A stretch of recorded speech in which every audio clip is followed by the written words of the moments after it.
शुभंकर माझ्यासोबत स्क्वॅश खेळायला यायचा. माझी सर्व्हिस यायची तेव्हा त्याला रॅकेट पूर्ण स्विंग करायला एवढा वेळच मिळत नव्हता. आणि पूर्ण स्विंग नाही दिली तर तुमच्या रिटर्नमध्ये ताकद नसेल. पण त्याला स्वार्थ हा की कशाही प्रकारे पॉइंट मिळावा. मग तो काय करायचा की सर्व्हिस यायची तेव्हा तो फक्त कसं तरी रॅकेट त्याला लावायचा आणि सर्व्हिस जोरात येते, त्यामुळे त्याने फक्त रॅकेट लावलं तरी काय होतं, तो बॉल भिंतीपर्यंत जातो. आणि तो कधी कधी इतक्या कमी वेगाने जातो कारण कसंही आडवं तिडवं मारून त्याने रॅकेट फक्त लावलेलं असतं, त्यामुळे त्यात ताकद तर नसते. मग तो चेंडू असा हळूहळू जाऊन भिंतीला लागतो आणि खाली पडतो. मग त्याला पॉइंट मिळून जातो.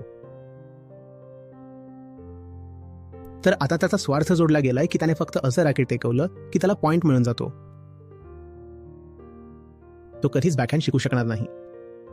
मी त्याला वारंवार सांगतोय की तू जिंक किंवा हार, पण बॅकहँडमध्ये रॅकेटला पूर्ण स्विंग दे, नाहीतर तू कधीच शिकणार नाहीस.